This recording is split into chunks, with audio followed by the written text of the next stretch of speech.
Hi dear friends, இன்னைக்கு நம்மளுடைய 5 minutes சமையல்ல மணத்ததக்காளி கீரை சாறு எப்படி வைக்கிறதுன்னு பார்க்க போறோம். இத சில பேர் தண்ணி சாறு அப்படினு சொல்லுவாங்க. ரொம்ப சிம்பிள் அண்ட் ஈஸி தான். இப்போ வாங்க எப்படி செய்யறதுன்னு பார்க்கலாம். First நம்ம வந்து ஸ்டவ் ஆன் பண்ணிட்டு ஒரு அடிகனமான அகலமான பாத்திரம் வச்சிட்டு தேவையான அளவுக்கு எண்ணெய் ஊத்திக்கோங்க. எண்ணெய் நல்லா சூடானதுக்கு அப்புறமா அதுல ஒரு 1/2 ஸ்பூன் அளவுக்கு சோம்பு போட்டுக்கோங்க. சோம்பு நல்லா பொரிஞ்சதுக்கு அப்புறமா ஒரு பெரிய வெங்காயத்தை மெல்லிசா நீல வாக்குல கட் பண்ணி சேர்த்துக்கோங்க. அது கூடவே காரத்துக்கு 2 பச்சை மிளகாய் சேர்த்துக்கிறேன். பச்சை மிளகாய்க்கு பதிலா நீங்க காஞ்ச மிளகாவை அடுப்புல சுட்டுட்டு கூட சேர்த்துக்கலாம். அதுவும் ரொம்ப டேஸ்டா இருக்கும்.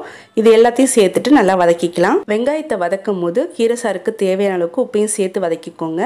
கீரை சாறு நார்மலாக தண்ணியில் வைக்கிறத விட அரிசி களைஞ்ச தண்ணீரில் அதாவது கலர் நீரில் வச்சோம் அப்படின்னாக்கா அதில் இருக்க மருத்துவ குணங்களும் நம்மளுக்கு கிடைக்கும், டேஸ்ட்டாகவும் இருக்கும். கலர் நீரில் சமைக்கிறதுனால நம்ம ஹெல்த்துக்கும் ஹேருக்கும் ரொம்ப நல்லது. ஸோ வந்து சமைக்கும் போது முடிஞ்ச வரைக்கும் கலநீர் வந்து யூஸ் பண்ணிக்கோங்க.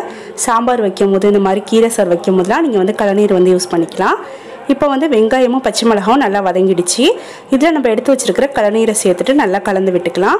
இதில் ஒரு 1/4 டீஸ்பூன் அளவுக்கு மஞ்சத்தூள் சேர்த்துட்டு நல்லா மிக்ஸ் பண்ணிட்டு மூடி வச்சிருங்க. இது நல்லா கொதிக்கட்டும். கீரை சாறில் எதுக்காக நான் மஞ்சத்தூள் சேர்த்துருக்கேன்னு பார்த்தீங்கன்னா மஞ்சத்தூள், தேங்காய் பால், மணத்ததக்காளி கீரை இது எல்லாமே வயிற்றுப்புண்ணுக்கு வந்து ரொம்ப நல்லது. ஸோ வந்து வாரத்தில் ஒரு தடவை வந்து இந்த மாதிரி மணத்ததக்காளி கீரை சாறு வச்சு சாப்பிடுங்க. வயிற்றுப்புண்ணு இருந்தாக்கா சீக்கிரமாக குணமாகும். இப்போ நம்ம கீரையெல்லாம் சுத்தம் பண்ணி எடுத்து வச்சுக்கலாம். 1 கப்பு மணத்ததக்காளி கீரையை நல்லா சுத்தமாக க்ளீன் பண்ணிவிட்டு எடுத்து வச்சுருக்கிறேன். 1 கப்பு மணத்ததக்காளி கீரைக்கு 1/4 கப்பு முருங்கைக்கீரை அதையும் நல்லா சுத்தமாக க்ளீன் பண்ணி எடுத்து வச்சுக்கலாம். இப்போ தண்ணி நல்லா கொதி வந்துருச்சு. ஓப்பன் பண்ணிவிட்டு ஃபஸ்ட்டு நம்ம வந்து முருங்கைக்கீரையை சேர்த்து வேக வச்சுக்கலாம். முருங்கைக்கீரையை சேர்த்து ஒரு 3 கொதி வர வரைக்கும் வெயிட் பண்ணுங்கள்.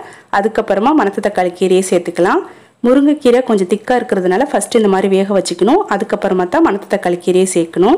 கீரை சேர்த்ததுக்கு அப்புறமா நம்ம மூடி வைக்கக்கூடாது. அப்படி மூடி வச்சிட்டோம் அப்படின்னாக்கா அந்த கீரையோட கலர் வந்து சேஞ்ச் ஆகிடும், அதாவது பழுத்த கலரில் ஆகிடும். ஸோ அதனால் ஓப்பன்லேயும் வச்சு நல்லா வேக விட்டுக்கோங்க. அப்போ தான் அந்த கீரை பசுமை நிறம் மாறாமல் அப்படியே இருக்கும். இப்போ முருங்கைக்கீரை நல்லா வெந்துருச்சு. அடுத்து நம்ம மணத்ததக்காளி கீரையை சேர்த்துட்டு நல்லா கலந்து விட்டுக்கலாம். அதுவும் நல்லா வேகட்டும்.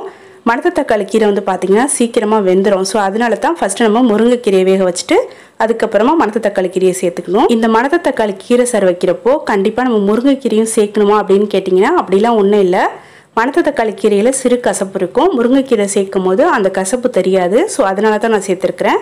முருங்கைக்கீரை சேர்க்காமலும் மணத்ததக்காளி கீரை சாறு இதே மெத்தடில் வைக்கலாம். கீரை சாறு நல்லா கொதிச்சு நம்ம சேர்த்துருக்க எல்லா கீரையும் நல்லா வெந்ததுக்கு அப்புறமா ஸ்டவ் ஆஃப் பண்ணிவிட்டு மூடியை வந்து லைட்டாக திறந்த மாதிரி மூடி வச்சுருங்க.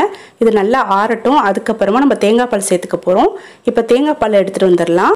இந்த கீரை சாருக்கு நம்ம எந்த அளவுக்கு தேங்காய் பால் சேர்க்கணும்னு பார்த்தீங்கன்னா ஒரு சின்ன சைஸ் தேங்காவை மிக்சியில் நல்லா அரைச்சிக்கோங்க. அரைச்சிட்டு ஃபஸ்ட்டு பால் செகண்ட் பால் எடுத்துக்கோங்க. அதிகமாக தண்ணி சேர்க்கக்கூடாது. தேங்காய் பால் ஓரளவுக்கு திக்காக இருக்கிற மாதிரி பார்த்துக்கோங்க. அதே போல் கீரை சாறு வந்து கம்ப்ளீட்டாக ஆறவும் கூடாது, அதே நேரத்தில் அதிகமான சூட்லேயும் இருக்கக்கூடாது. வெதுவெதுப்பான சூட்டில் இருக்கும் போது தேங்காய் பாலை சேர்த்துட்டு நல்லா கலந்து விட்டுருங்க. அவ்வளோதான், டேஸ்டியான ஹெல்த்தியான மணத்ததக்காளி கீரை சாறு வந்து சூப்பராக ரெடி ஆகிடுச்சு. ஓகே ஃப்ரெண்ட்ஸ், இந்த வீடியோவை நான் இதோட முடிச்சுக்கிறேன். இன்ஷால்லா அடுத்து ஒரு நல்ல வீடியோவில் நம்ம சீக்கிரமாக மீட் பண்ணலாம். அது வரைக்கும் தேங்க்யூ. அஸ்ஸலாமு அலைக்கும். பாய்.